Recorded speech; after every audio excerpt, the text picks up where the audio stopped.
If I wake up and everybody in my family is alive, I'm so fucking fired up. I don't watch shit. I don't listen to shit. I'm so grateful. Oh yeah, perspective, patience, puis positivisme. C'est exactement ce qui a inspiré, puis ce qui inspire encore mon aventure dans la Vivi et la Ecomi Family. Donc, c'est avec le cœur, puis la passion que je vous embarque avec moi pour le Homie Frog Show.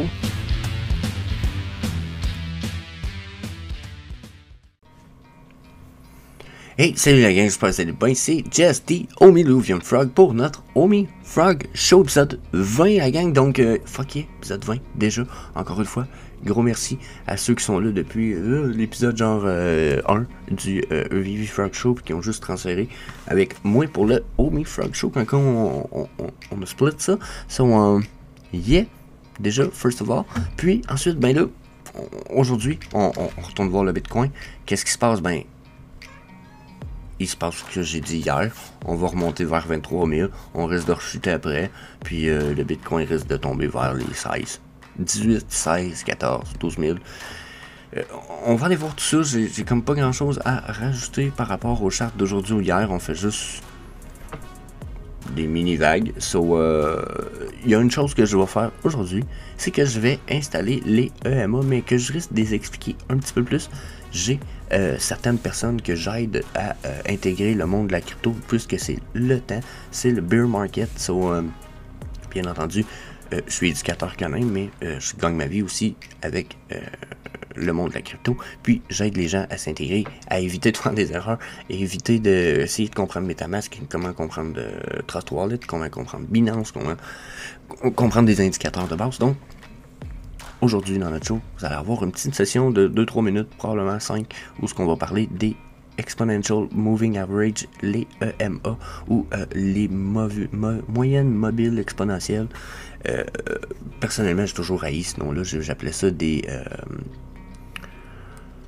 j'appelais pas ça de même. J'appelais pas ça de même. Donc, c'est ce qu'on va faire aujourd'hui, mais avant tout ça, bien entendu, disclaimer time. Ça me tente jamais de lire cette histoire-là. Je vous laisse lire là. Ça. Hein? Mais ça ne c'est pas supposé être compliqué à comprendre. Notre financial advice, ceci n'est pas un conseil financier. En tout cas, je dis ça de même, là, mais j'imagine que si vous prenez tout ce que vous trouvez sur YouTube comme des conseils financiers, vous ne devez pas avoir beaucoup d'argent. Vous devez être pauvre en tabarnak en ce moment. So, Donc, déjà, Bitcoin, pour commencer, hein, comme d'habitude. On commence jamais par le Homie, on commence par le Bitcoin. Notre Bitcoin est à 20 928, quasiment 21 000 en fait. Il fait exactement, comme je disais, que hier et avant-hier, il vient de chuter. On va consolider un petit peu. On va avoir une petite rise dans nos prix. Puis même à ça, j'ai l'impression que ça va ressembler beaucoup plus à une consolidation, comme on a fait ici, en fait. Là. Vous voyez ici, on a eu comme des montées dans nos... ça se trouve être des multi-time frames de stochastic RSI, là, pour ceux qui se demandent. C'est 3 stochastiques RSI. Vous voyez, à chaque fois qu'on a eu des montées, regardez de quoi ça va. Donc, on va avoir la même chose, là. Regardez, chute, fausse montée, qui est plus une consolidation, chute, consolidation. Donc, selon moi, c'est pas compliqué. C'est ce qui se prépare en ce moment. Puis, une fois qu'on va consolidé, qu'on va monter comme il faut, on risque de se faire une autre rechute vers le bas. Mais regardez, on n'a même pas eu besoin de monter dans le haut pour se faire une giga drop sit. Donc, bear market activated completely. Like, genre, on peut pas passer par-dessus. Donc, de prime abord, ok? J'ai dit que je parlerais un peu des EMA. On va en parler ce matin. Donc, les EMA, ce sont des moyennes. Moi, j'appelais ça des moyennes exponentielles. Ok? Je dirais même des moyennes exponentielles mobiles, mais ça se trouve être juste des moyennes exponentielles basées sur un nombre de chandelles, ok? Quand vous allez venir ici, pour ma part, j'ai pris un 6 EMA, là, il y en a plusieurs modèles, là. Il y a le... Attendez, on peut venir ici, là. Regardez, il y a 3, 4, 6, il y a les EMA réguliers, là, si vous voulez, vous pouvez venir juste ici. Regardez, les EMA, il y en a une couple, là, ok? Personnellement, j'ai juste pris ceux qui me permettent d'avoir plusieurs EMA, comme ça, tu sais, regarde, 7 EMA plus 5 MA, mais probablement, ah non, j'aurais probablement pris lui ici. C'est probablement le genre d'indicateur que j'irais me chercher, puis j'y mettrais les 7 EMA qui me feront mon affaire. OK? Pour l'instant, on va regarder le 6 EMA que j'ai. Puis j'ai mis des chiffres de la suite de Fibonacci. Personnellement, il y a plusieurs choses dans la nature et dans le monde qui sont respectées en tout temps. Souvent, en tout cas, pour ce qui est de la suite de Fibonacci, puis presque tout le temps pour le nombre d'or. Le nombre d'or se retrouve partout. OK? Donc, c'est des chiffres que j'adore utiliser. Ceux-ci sont le 8. Ceux que j'utilise, on pourrait utiliser le 5 aussi, mais des fois c'est 5, 8, 21. Pour l'instant, c'est 8, 13, mais 8, 13, 21, 55, 89 et 233. Ces lignes-là se trouvent être des lignes que vous allez retrouver, ces chiffres-là, plutôt, se trouvent être des représentations de certaines lignes. Okay? Les chiffres les plus bas sont ces lignes-là ici, vous voyez dans le fond. Vous voyez ici, quand c'est orange, j'ai 6 EMA, il y a du bleu, il y a du mauve, mais ça représente mes EMA du plus petit au plus grand. Donc ça ici, ça serait mon 8, mon 13, mon 21, mon 55, mon 89 et mon 233. On voit pourquoi il y a des chiffres, ben c'est leur prix en ce moment. Donc on dit mon EMA, quand j'étais ici, ben mon EMA orange, le 8, était à 38 697, comprenez-vous? Donc, c'est comment vont fonctionner les EMA. Mais on ne sert jamais vraiment des prix qu'il y a ici. C'est plus pour nous donner une idée. Okay? Donc, si je dis la ligne de 8, c'est la orange. Donc, ça se trouve être ma plus basse ici. Ce qui se passe avec les EMA, c'est qu'ils peuvent agir en tant que support et en tant que résistance. Puis, selon les croisements des lignes de EMA et de leur comportement, on va avoir des comportements respectifs sur les chandelles. Okay? Donc, si je regarde l'exemple. Mes lignes de EMA les plus basses, les 8, 13 et 21. Ok, regardez, ils sont en bas. 8, 13, 21. Puis j'ai les autres qui sont plus hautes. Mais si je retourne dans le passé, dans le temps de la bull run, regardez comment que mes lignes 8, 13, 21 sont sur le dessus des autres ici. Et ici, ils sont en dessous. Regardez ici, on a comme un croisement. Ils ont essayé de traverser par-dessus, puis ils ont redescendu par en dessous. Donc, ça, c'est des comportements des EMA qui vont être très importants parce que c'est ce qu'on va appeler des golden ou des dead cross. Bon, bien entendu, golden, c'est bullish, puis dead cross, c'est bearish, ok? Mais l'idée en arrière de tout ça, c'est de déterminer des lignes sur nos EMA qui vont nous permettre de savoir ce qui se passe, ok? Il va y avoir des micro golden cross, des mini golden cross, puis des golden cross, puis la même chose pour les dead cross, on va avoir des niveaux de golden cross, ce qui vont déterminer leur puissance, ce qui est à venir. Généralement, quand on voit une micro golden cross, il y a une mini golden cross qui peut très bien suivre, puis une golden cross. Des fois, il y a des refus, c'est pas le cas. Donc, donner un exemple de golden ou de dead cross, c'est que si je viens ici, regardez, mes petits EMA étaient sur le dessus, puis là, ils se sont en allés vers le dessous. Donc, si je regarde mes EMA les plus courts de prime abord, il faut que j'essaie de faire ça quand même vite. Okay. Je regarde mes EMA les plus courts de prime abord. Vous allez voir que ici, regardez là, mon 8, 13, 21. Okay. Ils sont en train de se croiser. Mon 21 était en dessous. Ici, j'ai réactivé mes chandelles. Regardez, on est en pleine zone de combat, on va dire. Ok, je vais les désactiver. Ici, on a eu un croisement. Donc, c'est ici ce que j'appellerais deux mini dead cross. Pourquoi? Parce que déjà, mon EMA 21, ici, mon plus gros, ok, quand il va avoir un croisement de celui-là, je vais appeler ça probablement un dead cross de mes EMA 8, 13, 21. OK? Donc, ici, quand le premier a plus, parce que sur le daily, c'est un peu moins représentatif. J'espère que si je vais sur 4 heures, je ne vais pas trop chier ma patente. Semble-t-il que oui. C'est ici, quand même. OK. C'est bon. On l'a.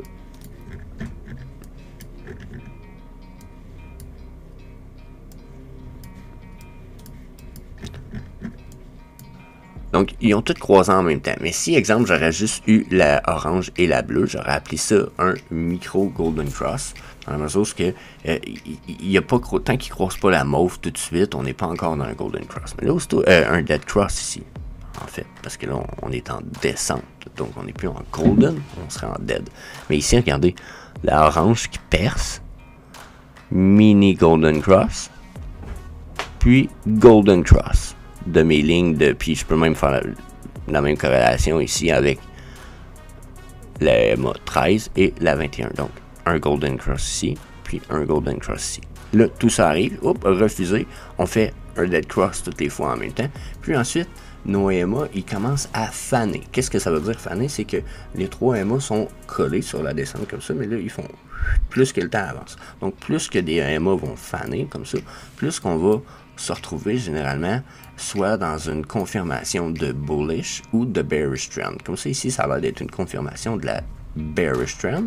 On réactive les chandelles et voilà. Vous voyez, une fois qu'on a eu un dead cross, généralement, ce qui va suivre, là, je vais changer les chandelles pour que ça ait l'air un peu moins brouillon.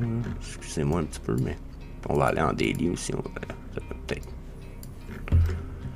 moins bruyant un petit peu.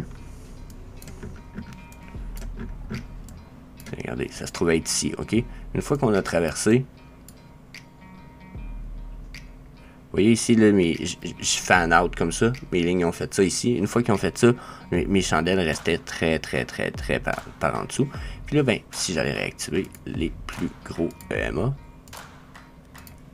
on avait une confirmation de la bearish trend, ben, du moins ici, parce que regardez, mon EMA 55 vient d'être percé par mes 3 autres, boum, boum, le EMA 89 percé par mes 3 autres EMA. Donc on arrive au 233, il y a eu un mini refus, mais on perce. Donc ça ici, c'est toutes des confirmations de bearish trend. Puis tant qu'on ne réussira pas à repercer par-dessus la ligne de 233 ici, la blanche, on va être bearish, le prix va descendre. Donc là, si je regarde ça ici, regardez. Regardez comment on est bearish. Ça, c'est en ce moment là. Donc, qu'est-ce que je vous ai dit? Les EMA, quand ça fan out comme ça, c'est pas très bon signe. Puis là, en ce moment, on a une descente, puis on a un fan out de ce style-là ici. Donc, la consolidation à venir probablement. Mais, tu sais, on est tellement loin de ces EMA-là que si on n'a pas une remontée ici, oubliez ça. Puis pour l'instant, je ne la vois pas. Donc, ceci étant dit pour le EMA, comme vous pouvez voir sur le 4 heures, que ce soit le 4 heures, que ce soit le daily, on est comme pas très bullish dans la mesure où que, oui, on essaie de percer notre EMA le 8 ou le 20, le 13, mais on n'a même pas capable de se rendre jusqu'au 21. Donc, attendez-vous pas à du bearish tant que vous ne verrez pas au moins une percée ici. Du bullish, il n'y a rien de bullish là. Au contraire, même si mon stochastique RSI ici me dit « Oh, on est en train de remonter tranquillement. » Ben oui, mais mec qui est cherché son top, bon, à la limite, on va avoir remonté à quoi? 22, 23 000? On risque de faire un refus un peu comme ici. On avait un top. On risque de rechuter. Donc, ça, c'est mes prédictions de prime abord, surtout quand je regarde le stochastique du 4 heures. Sur le daily, on voit que la long time frame n'a pas terminé de tomber, puis que mes courtes time frames, elles, ne sont pas prêtes à tomber non plus. Donc, la descente est comme pas terminée ici. Ça, c'est pour le Bitcoin.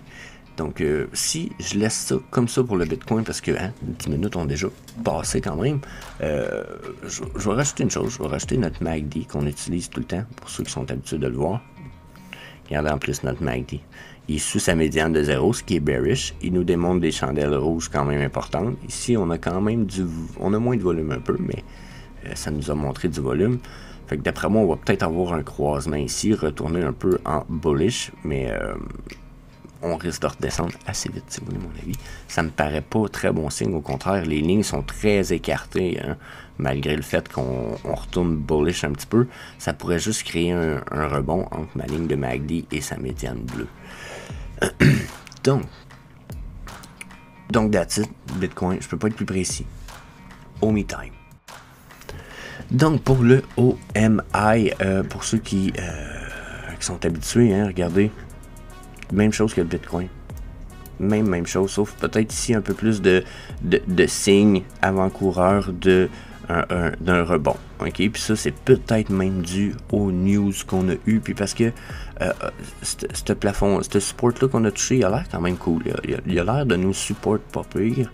Il a même l'air de nous support un peu mieux que d'autres qu'on a eu dans le passé.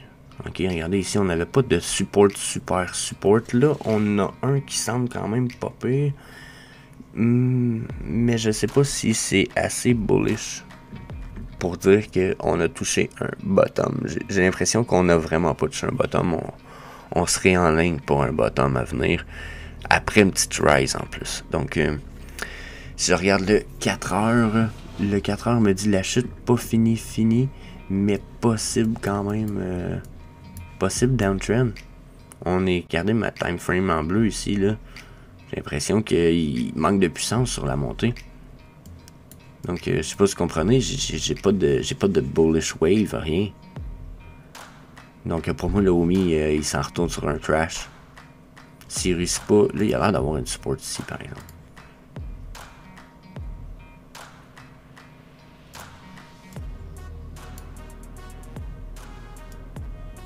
Oups, c'est pas ça, je voulais faire, je vais juste changer ça ici, voir. Ouais, il a l'air d'avoir une support ici. Je sais pas, d'après moi, on la défonce très bientôt. Là. Parce que quand je regarde ça, j'ai l'impression qu'on la défonce. Voir 2 heures, il me dit quoi? 2 heures, on est en remontée. On a du volume. Non, d'après moi, on fait notre montée, puis après on chute. Donc le Bitcoin, là, pour l'instant, là. Ouf, pas le Bitcoin, le Omi. Puis regardez nos moi ici. Là. On n'est pas fan out sur 2 heures au moins. Mais ici, on est loin. Oh my god, non. Ah non, je vous le dis. On est en train de faire une espèce de triangulation ici. Là. Regardez, on a de la misère à percer le MA 13. Puis le 21 a été refusé. Fait que si je m'accote sur le top du MA 21, puis que je suis à peu près sa tendance, là, j'ai une espèce quasiment de triangulation que je peux quasiment aussi...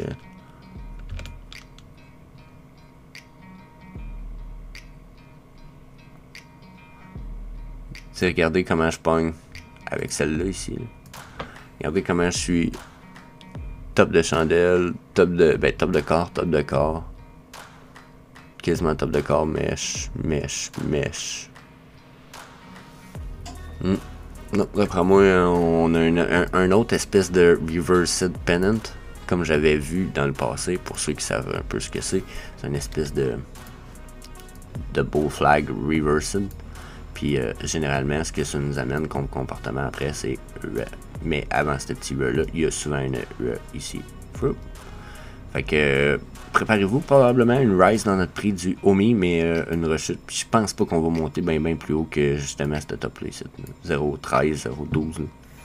C'est le top. À part ça, qu'est-ce que je peux rajouter sur notre OMI? Parce que pour être franc avec vous autres... je vois pas grand chose. On va aller voir peut-être un stochastique régulier pour le comparer avec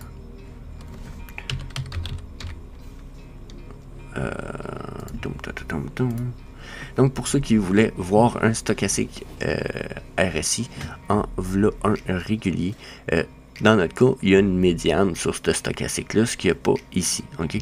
Nous autres, le stochastique RSI qu'on a représente la ligne bleue. C'est notre ligne bleue qu'il y a là. Puis la ligne orange, oubliez-la, on l'a pas sur notre graphique ici, ok? Mais les deux lignes bleues sont les mêmes lignes, ça se trouve avec notre stochastique. Puis regardez comment croche, plateau, ben croche c'est une descente, crash, plateau, rise, puis un petit crochet de même. Donc là, on est selon moi sur la... Si je regarderais ce stochastique-là du 4 heures, je me dirais, hey, Colin, on est sur le bord de recrasher puis s'en aller sa descente encore une fois. Puis une de nos dernières descentes, quand on était en haut, nous a causé quand même un peu de... Ah ben non, ok, si on était en bas en plus. Ow! Voyez-vous comment stochastique ici? T'sais, moi je vous aurais dit que j'étais visible sur mon 4 heures à cause du petit time frame de stochastique RSI que ces chutes-là arrivaient.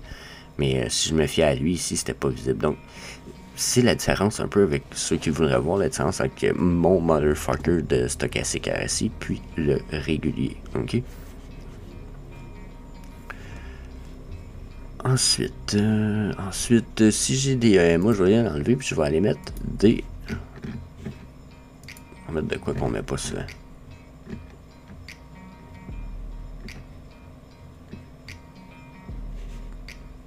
Voyons, pourquoi je le cherche? C'est tout le temps quand tu le veux que tu le cherches. Le RSI régulier tant qu'à lui. Hein? Les affaires que j'utilise plus vraiment parce que mes indicateurs sont plus upgradés. Tu sais, avec le temps, on trouve des indicateurs qui nous donnent des indications peut-être un peu plus fiables. Puis regardez ici.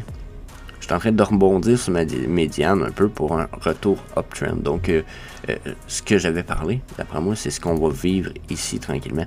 On va avoir droit à une rise avant d'avoir notre chute de pennant dont je vous ai dessiné tout à l'heure.